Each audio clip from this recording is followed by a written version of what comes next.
વાત્રક નદીના કિનારે આવેલું ભગવાન શિવનું એક એવું મંદિર જ્યાં ભગવાન શિવના કંઠની પૂજા કરવામાં આવે છે.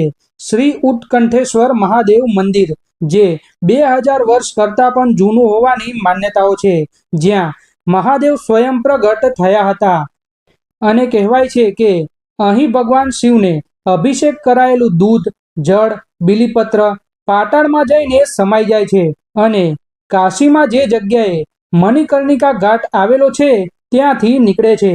માન્યતાઓ છે કે પૌરાણિક સમયકાળમાં જાંબાલી ઋષિએ 1000 વર્ષ સુધી કાશી વિશ્વનાથ મહાદેવનું તપ કર્યું હતું અને સ્વયં દેવોના દેવ મહાદેવ પ્રગટ થયા હતા. ત્યારે વરદાનમાં ઋષિમુનિએ જેમ કાશીમાં બિરાજમાન છો તેવા જ સ્વરૂપે અહીંયા બિરાજમાન થાવ એવું વરદાન માગ્યું હતું અને મહાદેવના કંઠમાંથી એક તેજ નીકળ્યું અને ભૂગર્ભમાં સમાઈ ગયું. જો તમે પણ ક્યારેય અહીંયા મહાદેવના દર્શન કર્યા હોય તો કોમેન્ટમાં હર હર મહાદેવ જરૂરથી લખી દેજો.